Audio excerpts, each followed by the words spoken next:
The Gospel of Wealth by Andrew Carnegie. What is the true purpose of wealth? Is it simply to accumulate more, to enjoy the comforts and luxuries of life, or to pass riches down to the next generation?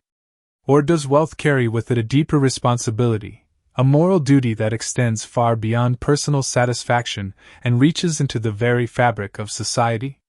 These are not abstract questions. They are the heart of a much larger conversation that touches every corner of the human experience. And they are the questions that the Gospel of Wealth boldly seeks to answer. Imagine, for a moment, standing in the shoes of Andrew Carnegie, a man who began life in crushing poverty, working tirelessly in a cotton factory for just over $1 a week. He was not born into privilege. He did not inherit his fortune. He carved his path from the very bottom, climbing his way up through sheer determination, relentless learning, and an unshakable vision. His story is not just one of personal success. It is the story of an era, the age of industrial growth, technological advancement, and the birth of modern capitalism. But unlike many who amassed great fortunes in that time, Carnegie chose to stop and ask the most difficult question: why does one man deserve to hold so much, while so many have so little? When the Gospel of Wealth was published in 1889, it was more than just an essay. It was a manifesto. It was a public declaration that wealth should not merely be a symbol of personal achievement. It should be a tool, a force for building better societies, uplifting the masses, and creating real opportunities for progress. Carnegie's ideas were not universally popular. In fact, some of his fellow magnates resisted the notion that they owed anything to society. But Carnegie stood firm in his belief that the wealthy have a moral obligation to use their riches wisely, thoughtfully, and during their own lifetimes to benefit others. You may wonder, why should you care about an essay written over a century ago by a man who lived in a world so different from ours? The truth is that his ideas echo loudly in our modern world. Even now, as billionaires dominate global headlines, as debates about wealth inequality grow more intense, as questions of social responsibility press harder against the walls of great financial empires, Carnegie's voice still carries weight. His philosophy lives on, not just in the libraries, universities, and public institutions he funded, but in the very foundations of modern philanthropy. His principles can be seen in the giving pledge championed by Bill Gates and Warren Buffett, in social impact initiatives, and in the growing expectation that wealth should not simply be enjoyed, but should serve a larger purpose. To fully appreciate the Gospel of Wealth, it is essential to understand the man who wrote it. Andrew Carnegie was born in 1835 in Dunfermline, Scotland, into a life of hardship. His family was so poor that they shared a single room. In search of opportunity, they emigrated to the United States when Andrew was a young boy. He began working at the age of 13, but even as he toiled in a Pittsburgh cotton factory, he sought out knowledge with fierce determination. Every chance he had, he read, he learned, and he prepared himself for something greater. Through railroads, steel, and relentless entrepreneurship, Carnegie built one of the largest industrial empires of his time. When he sold Carnegie Steel in 1901, the deal made him one of the richest men in the world. But Carnegie's story did not end with wealth. In fact, for him, that was only the beginning. He believed deeply that those who acquire great fortunes must become caretakers of their wealth, not merely owners of it. He famously gave away almost 90% of his fortune before his death, funding the creation of over 2,500 libraries, supporting universities, advancing scientific research, and building the cultural and educational institutions that continue to shape communities today. His philosophy was simple but profound. The rich have a duty to actively use their wealth to benefit society while they are still alive. Waiting until death to give is, in his view, a missed opportunity. Hoarding wealth, or passing it entirely to heirs, he considered a moral failure. This is why Carnegie's words still matter. His message is not distant, nor is it outdated. It speaks directly to us, in a time when the world is grappling with similar questions about wealth, fairness, and social responsibility. His voice invites us to think differently, not just about how wealth is made, but about what it should ultimately do. In this audiobook, you will not find investment strategies, trading tips, or secrets to building fast riches. Instead, you will uncover something much more valuable: the philosophy that wealth carries a responsibility. Carnegie challenges us to think about wealth as a trust, as something temporarily in our care for the benefit of the broader community. He warns against reckless giving that simply creates dependence, urging instead that wealth should be used to empower, to uplift, and to provide opportunities for self-improvement. By listening to this audiobook, you will gain not only insight into Carnegie's mind but a perspective that may shift how you view your own resources, no matter how large or small. You will walk away with a deeper understanding of the social contract that comes with wealth, the moral obligation to contribute to human advancement, and the practical wisdom to think beyond accumulation and towards meaningful impact. Carnegie's call is not just for the wealthy elite, it is for everyone. Even if you are just beginning your journey toward financial stability or success, even if you hold modest means today, the spirit of stewardship, generosity, and thoughtful giving is available to you.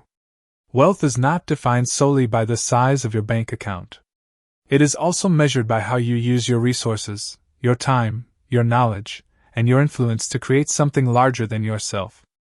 As we begin this journey through the gospel of wealth, I invite you to reflect deeply on the lessons that follow. Consider how these principles may apply to your own life, your own community, and your own ambitions.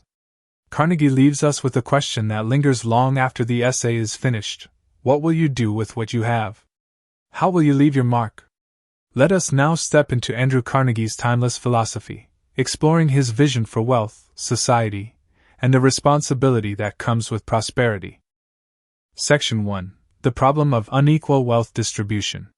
In a world driven by rapid industrialization and immense technological advancement, Andrew Carnegie observed a profound transformation unfolding before his eyes. Wealth, in unprecedented quantities, was being generated by the machinery of the modern age.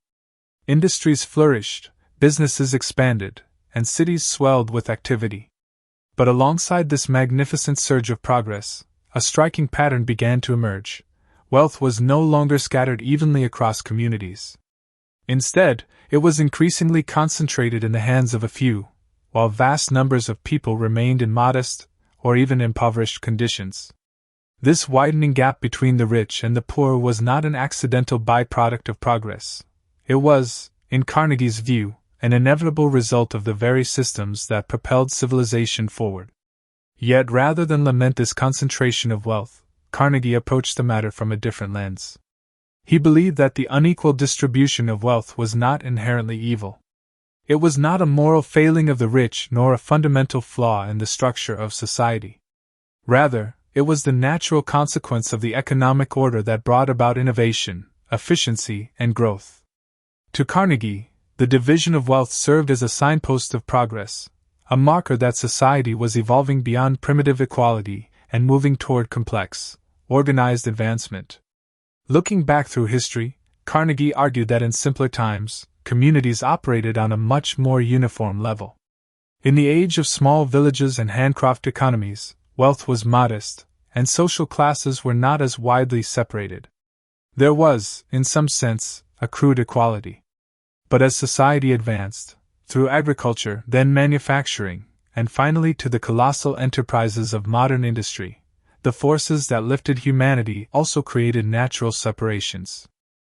The man who organized factories, who innovated, who built railroads and steel empires, was rewarded with wealth that far exceeded that of the common laborer. This, Carnegie insisted, was not something to fear. It was, in fact, the price society paid for progress. But this view was not without its tensions. The very sight of grand mansions rising above crowded, struggling neighborhoods stirs deep emotions. Even Carnegie acknowledged the discomfort that such inequality can provoke. How can it be just that some dine lavishly while others scrape together their daily bread? Carnegie's answer was both pragmatic and philosophical. He argued that trying to forcibly equalize wealth would not elevate society. It would, in fact, drag it backward. The industrial order that had delivered prosperity, improved health, and extended life expectancy would crumble if it were not allowed to function with all its natural divisions.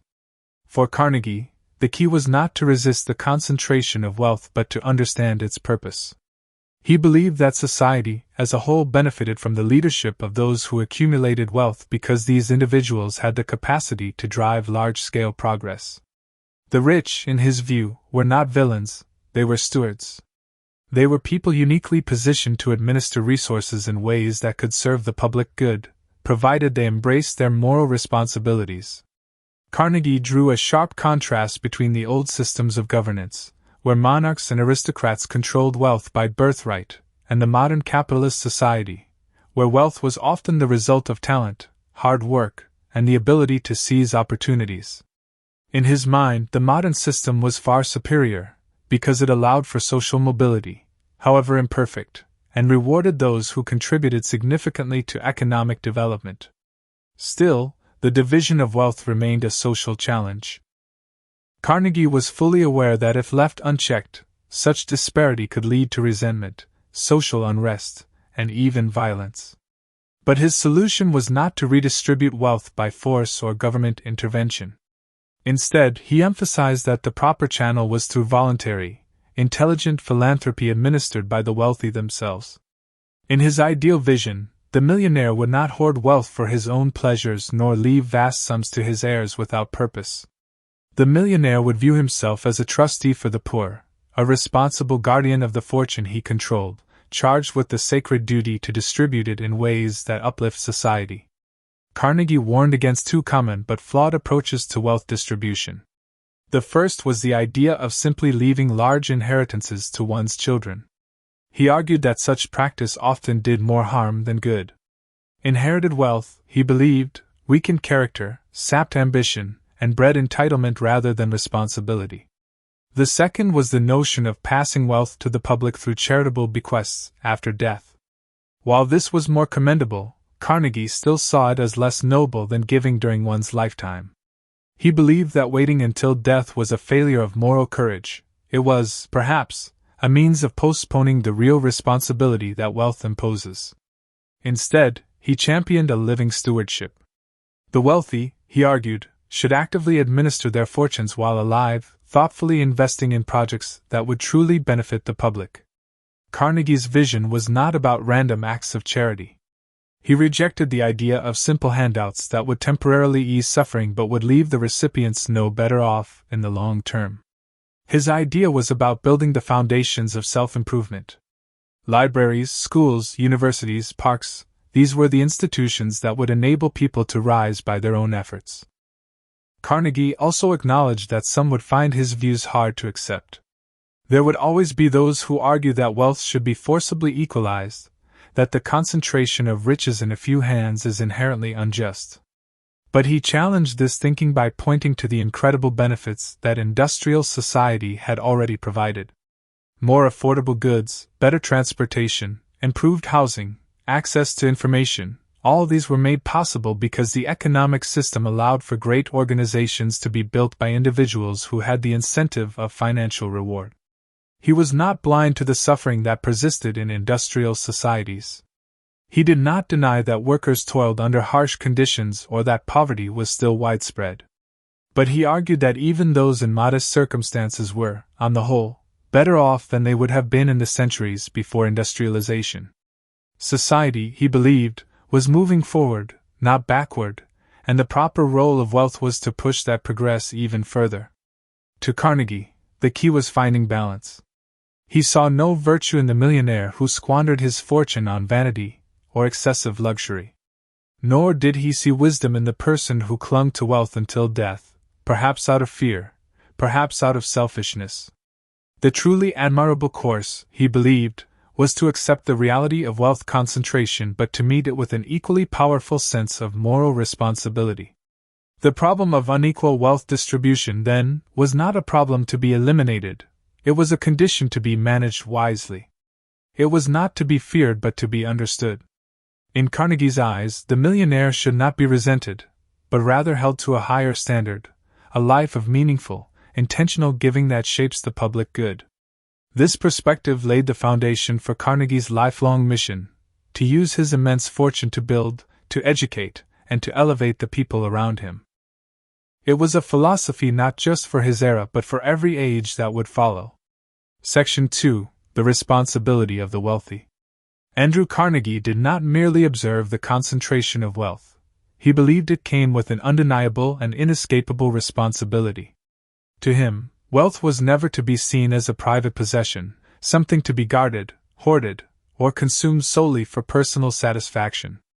Instead, wealth was to be regarded as a public trust, temporarily placed in the hands of an individual who must carefully and wisely manage it for the benefit of society at large. Carnegie's perspective on this responsibility was not a casual suggestion. It was, in his eyes, a moral imperative. He viewed the wealthy not as masters of their fortunes but as stewards, custodians, entrusted with a sacred duty to ensure that their resources served a higher purpose. The possession of wealth, Carnegie argued, was not an achievement to be flaunted but a burden to be shouldered with dignity and integrity. The affluent individual, in his view, must actively seek opportunities to administer their wealth in ways that uplift others. Simply accumulating riches for the sake of wealth itself was, to Carnegie, a misuse of life's greatest opportunities. He believed that the millionaire had a social contract to fulfill, not through idle generosity or reckless charity but through thoughtful, strategic investments in the common good. Carnegie made it abundantly clear that wealth, if used unwisely, could become a corrupting force. He cautioned against the dangers of extravagant personal consumption and vanity-driven spending. Such displays, he believed, not only undermined the character of the wealthy but also fueled social resentment and division. To Carnegie, there was little honor in building monumental estates, hosting lavish banquets, or indulging in luxurious excess. True honor, he argued, was found in using wealth to solve society's most pressing problems, to open doors of opportunity for the less fortunate, and to create pathways for self-improvement. But this responsibility extended beyond the individual. Carnegie believed that the wealthy must serve as moral leaders in their communities. Their actions, their choices, and their public giving would set the tone for what society values and aspires to. The wealthy, by embracing their responsibility, could become architects of social progress. Conversely, those who ignored this duty, those who amassed riches without a sense of purpose, risked being remembered not for their wealth but for their failure to use it wisely. Carnegie's vision of wealth was not one of passive ownership but of active management. The rich must carefully select where their fortunes would have the greatest impact. It was not enough to simply give, they must give well. Giving aimlessly, he believed, would do little to advance society. Poorly planned charity could create dependency, weaken individual ambition, and do more harm than good. Instead, the wealthy must ensure that their contributions empower individuals, providing them with the tools to rise, to educate themselves, and to build their own futures. Carnegie's emphasis on thoughtful giving also shaped his views on the kinds of institutions that deserved support. He did not favor mere relief of poverty through temporary handouts. He favored long-term solutions, investments in public libraries, educational institutions, parks, and cultural centers. These were places where individuals, regardless of their station in life, could access knowledge, develop skills, and improve themselves through their own efforts. In his mind, the most dignified form of giving was that which respected the autonomy and potential of the individual. Wealth should not be used to rescue people from their circumstances but to equip them with the means to rescue themselves. One of Carnegie's most striking assertions was his rejection of large inheritances.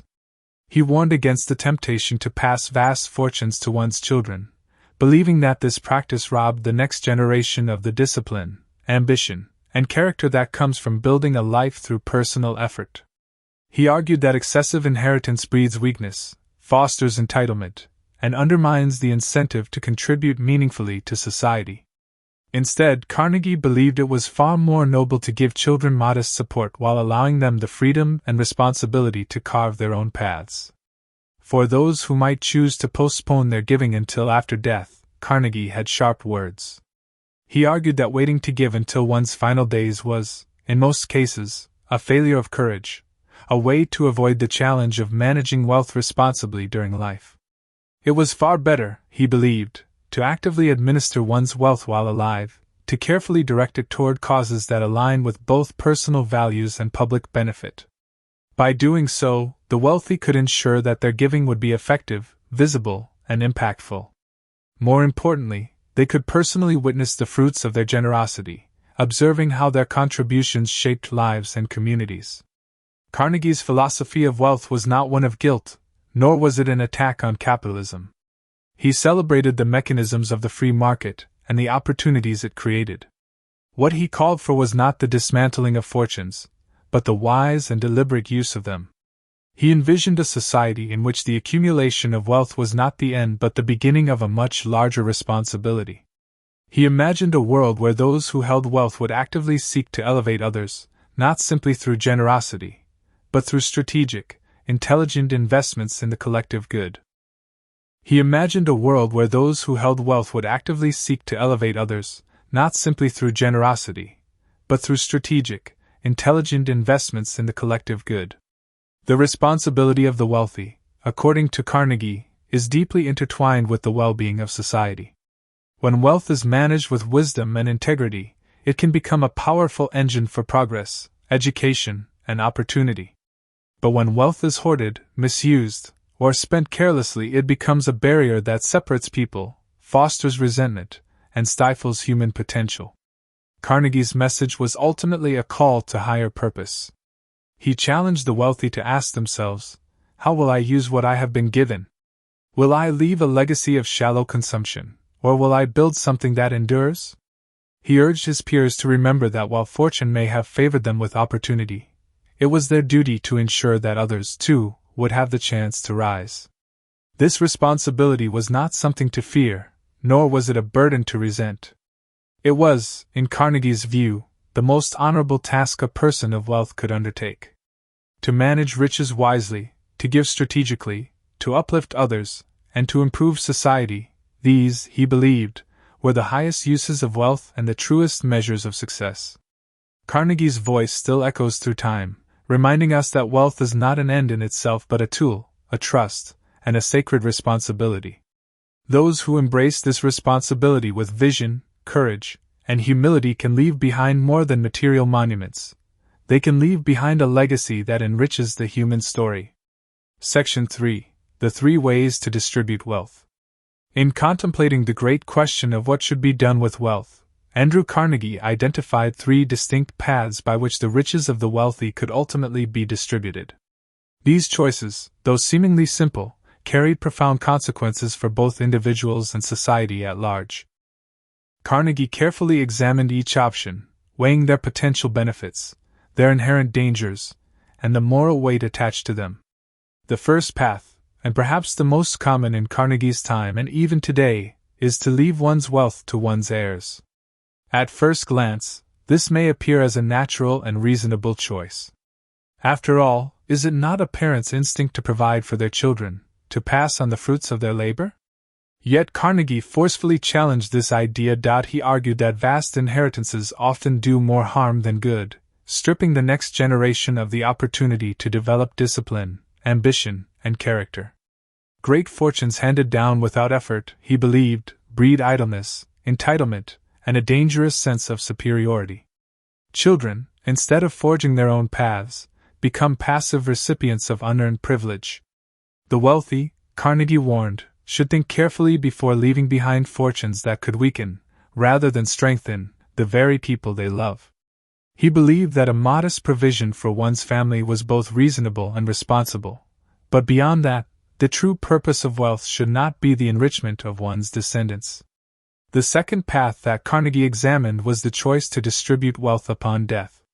This approach, often accompanied by charitable bequests, was seen by many as a respectable solution. The individual enjoys the benefits of their fortune throughout their life and then, through their will, passes it on to public causes or worthy institutions. Yet Carnegie did not fully embrace this option. To him, deferring the responsibility of giving until the end of life was a missed opportunity. It often placed the task of distributing wealth into the hands of executors, who might lack the insight or personal passion of the original owner. Worse still, deathbed giving could be motivated less by genuine concern for the public good and more by a late-stage desire to secure a favorable memory or to settle a troubled conscience. Carnegie did not dismiss posthumous giving entirely, but he considered it inferior to the more active and courageous choice. The third path, the one Carnegie championed with all his conviction, is the deliberate distribution of wealth during one's lifetime. To him, this was the highest form of stewardship. It allowed the wealthy to take personal responsibility for how their fortunes were used and to ensure that their wealth would serve the most impactful and intelligent purposes. Giving while alive, Carnegie believed, was not just about generosity, it was about leadership. It was about standing firmly in the role of a living trustee, thoughtfully directing resources toward projects that would elevate society, build lasting institutions, and empower future generations. The active administration of wealth enabled the giver to see the results of their contributions, to learn from their decisions, and to make adjustments along the way. More importantly, it allowed the giver to shape their legacy with intention rather than leaving it to chance. Carnegie's passionate support for lifetime giving was rooted in his belief that the wealthy had a unique opportunity to guide their own philanthropic journeys. Unlike posthumous giving, which leaves decisions to others, giving during life requires the giver to confront difficult questions. Where will my wealth do the greatest good? How can I contribute to long-term progress rather than short-term relief? What institutions or movements align most closely with my values? Carnegie urged the rich to wrestle with these questions, not to avoid them. His own life became a living example of this philosophy. Carnegie built libraries that opened the doors of knowledge to millions, funded universities that advanced scientific discovery, and established cultural centers that enriched communities. These were not casual donations. They were carefully considered investments in the infrastructure of self-improvement. He did not simply give to ease suffering temporarily. He gave to provide lasting opportunities for growth. His gifts were designed to empower individuals to help themselves, to rise by their own efforts, and to contribute meaningfully to society. Carnegie was also deeply aware of the symbolic power of how wealth is used. The public would not remember the millionaire for the grandeur of his private estate or the magnificence of his possessions. They would remember him for the libraries he built, the educational opportunities he provided, and the enduring institutions he left behind. To Carnegie, the question of how to distribute wealth was not merely a financial decision, it was a statement of values. It revealed what a person truly believed about their place in the world and their responsibility to others. He also emphasized that the decision to give during life required courage. It was not the easy path. It demanded that the wealthy relinquish control over their fortunes while still alive, that they surrender the security and prestige that often accompany vast riches. It called upon them to be active participants in shaping the world rather than passive collectors of wealth. But Carnegie believed that this courage was precisely what distinguished the wise steward from the careless hoarder. In reflecting on the three paths, Carnegie made his position unmistakably clear. Leaving wealth to heirs beyond modest support was, in his view, often a social misstep that harmed both the recipients and society. Deferring giving until death was a second-rate solution, one that lacked the immediacy and intentionality that true stewardship demanded. The greatest honor, the wisest course, and the most socially beneficial path was to give while alive, to live not as the master of wealth but as its trustee. Carnegie's message carries profound weight even today. It challenges all of us, especially those who accumulate significant resources, to examine our intentions and our courage. Will we cling to wealth until the final moment, or will we embrace the responsibility of using it well in the time we are given? His call is not one of guilt but one of vision, a vision in which wealth, wisely administered, becomes a river that nourishes countless lives, flowing far beyond the reach of the original owner. For Carnegie, the answer was simple and urgent. The best way to use wealth is to give it purpose while we still can, to shape its impact while we are still here to see it, and to ensure that our fortunes become more than personal triumphs. They become instruments of enduring good. Section 4. The Superior Method. Giving During Life, with practical examples and Carnegie's own philanthropic principles. Among the available choices for distributing wealth, one path stands out as the most impactful: the decision to actively administer wealth during one's lifetime. This approach is not about charity for the sake of appearances, nor is it a hurried attempt to secure a legacy at life's end. It is a thoughtful, deliberate process that prioritizes meaningful, strategic giving while the individual is alive and fully engaged in the management of their fortune. There is great power in this living stewardship. When wealth is used in real time, the giver becomes a participant in the transformation it creates. They are able to guide their resources, observe the outcomes, and make adjustments to ensure that the wealth genuinely serves its intended purpose. Unlike posthumous giving, which often leaves critical decisions in the hands of others, lifetime administration allows the benefactor to personally shape the direction, scale, and effectiveness of their contributions. This superior method of giving is not driven by urgency or guilt but by the understanding that the most productive use of wealth occurs when the giver can carefully select projects that foster long-term improvement. The focus is not on temporary fixes or handouts but on building lasting systems, institutions that empower individuals, create opportunities, and generate enduring public value. Schools, libraries, research foundations, parks, and cultural centers are all examples of investments that enrich communities and provide pathways for self-advancement. Effective wealth administration during life requires careful thought about where and how resources are deployed. Giving should not aim to create dependency but to offer tools for growth. Resources should enable people to develop their own capacities, encouraging self-reliance and long-term success. Strategic giving emphasizes education, knowledge, and skill building because these provide the foundation for individuals to improve their circumstances and contribute meaningfully to society. A critical part of this method is the importance of discipline and restraint. It is easy to be swayed by emotional appeals or to scatter funds across countless causes without real focus. But effective giving demands a more measured approach. It requires the ability to say no, to prioritize projects that align with clear goals, and to ensure that each contribution produces real value. Wealth, when guided without direction, can lose its power to do lasting good. Thoughtful administration insists that each act of giving is not just generous, but wise. This path of lifetime giving also recognizes the importance of leadership. The individual who manages wealth is not merely signing checks, they are setting an example. Through their actions, they demonstrate what responsible wealth management looks like. Their decisions ripple outward, shaping the expectations and behaviors of others who may one day hold similar resources. In this way, living stewardship carries not just financial weight but moral influence. It sends a message about what is possible and what should be expected from those in positions of abundance. The process of giving during life also fosters humility. It requires the wealthy to let go of the illusion of control and permanence. It reminds them that wealth is not a monument to personal achievement, but a dynamic tool that should flow toward the betterment of others. Giving while alive is an acknowledgement that wealth is a temporary trust, not an eternal possession. There are practical benefits to this approach as well. By administering wealth directly, the giver can assess whether their methods are working. They can see firsthand the effects of their contributions, make necessary adjustments, and ensure that their resources continue to produce meaningful results.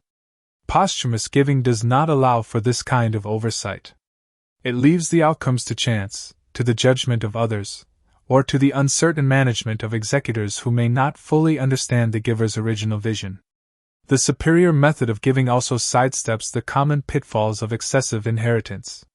Large inheritances often remove the incentive for hard work and personal growth. They may create fragile, dependent individuals who live off the fruits of others without contributing in return.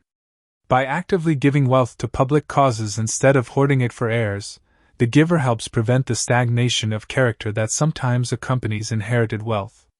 Modest support for family is appropriate, but beyond that, surplus wealth is better directed toward projects that uplift society as a whole. In this model of lifetime stewardship, success is not measured by the balance of personal accounts, but by the reach and durability of one's contributions. The most effective use of wealth is to build something that endures, something that continues to serve, to educate, to inspire, long after the original giver is gone. The essence of this superior method is intentionality. It is not simply about parting with wealth but about doing so with purpose, with vision, and with a commitment to social advancement. It is a call to think beyond personal comfort and to embrace a larger, more inclusive ambition, the ambition to create lasting benefit for the many, not just comfort for the few. This path is not without challenges. It requires courage to part with wealth during life. It demands wisdom to choose the right causes and discipline to follow through. Yet despite these challenges, the reward is profound. Wealth that is used in this way becomes a river that nourishes lives far beyond the reach of its original source. This approach shifts the entire meaning of success. Instead of focusing on accumulation, it centers on contribution. Instead of measuring wealth by what is kept, it measures wealth by what is given and what is built. In this vision, wealth is not the endpoint of a personal journey, it is a bridge that carries others forward. The path of lifetime giving calls each person to consider what they can build, what they can uplift, and what they can leave behind that will matter.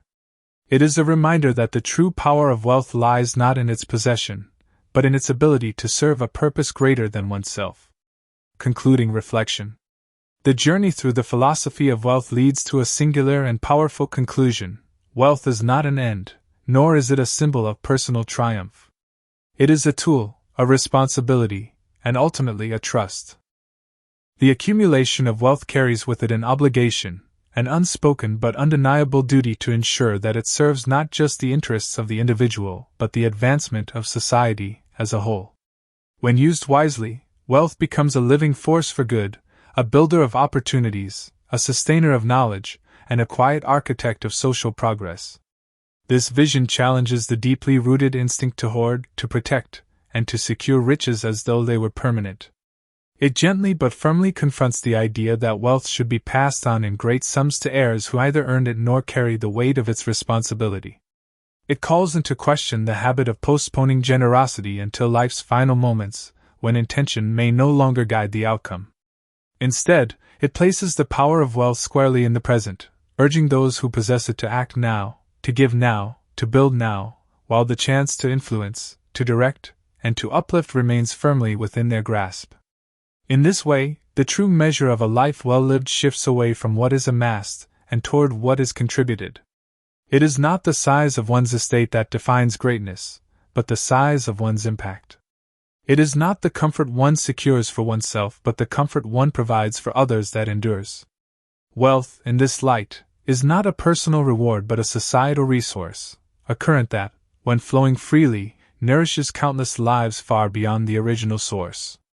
There is also a quiet wisdom in this philosophy, a recognition that even those who achieve great wealth do not hold it forever. No one escapes the brevity of life. No fortune outlasts the passage of time unless it is transformed into something that serves generations to come. This truth, though simple, carries profound weight. It reminds the wealthy that to cling tightly to riches is to misunderstand their purpose. The wealth that is used well lives on, the wealth that is buried dies with its owner. The call, then, is not simply to give but to give with thought, to give with discipline, to give with courage, and above all, to give with vision. Wealth is not a burden when managed wisely, it is an extraordinary opportunity to shape the world for the better. It is a tool that can build schools where there were none, libraries where knowledge was once out of reach, parks where families can gather, and institutions that open doors long kept closed. When guided by purpose, wealth becomes more than a personal story, it becomes a public legacy. There is a quiet but unmistakable honor in this approach. It is the kind of honor that does not demand applause but leaves a mark on society that time does not easily erase. Those who choose this path, those who administer their wealth while alive with care and intentionality, live not as owners of wealth but as its stewards. They are remembered not for their bank accounts but for the lives they touched, the opportunities they created, and the progress they made possible. This is not a path that requires extraordinary power or fame. It requires clarity of purpose and the willingness to see wealth as a bridge rather than a fortress. It requires the humility to accept that wealth holds its greatest value not in what it protects, but in what it releases. Wealth that serves others becomes wealth that endures. The message is simple but urgent. To wait is to risk losing the chance to shape one's legacy. To delay is to surrender the opportunity to ensure that wealth fulfills its highest purpose. To act is to embrace the privilege and the power to contribute meaningfully to the arc of human progress. This understanding of wealth stands as both a challenge and an invitation. It challenges the notion that success is measured by accumulation alone. It invites each person who holds wealth to imagine the good that can be done, the doors that can be opened, and the futures that can be shaped. It replaces the question of, how much can I keep? With, how much can I give, and how wisely can I give it? The quiet echo of this philosophy continues to resonate long after the words are spoken. It calls upon all who listen to consider the weight of their own resources, whether vast or modest, and to reflect on the legacy they are building through their choices. It asks each person to look beyond the comfort of today and to consider the impact they can leave for tomorrow.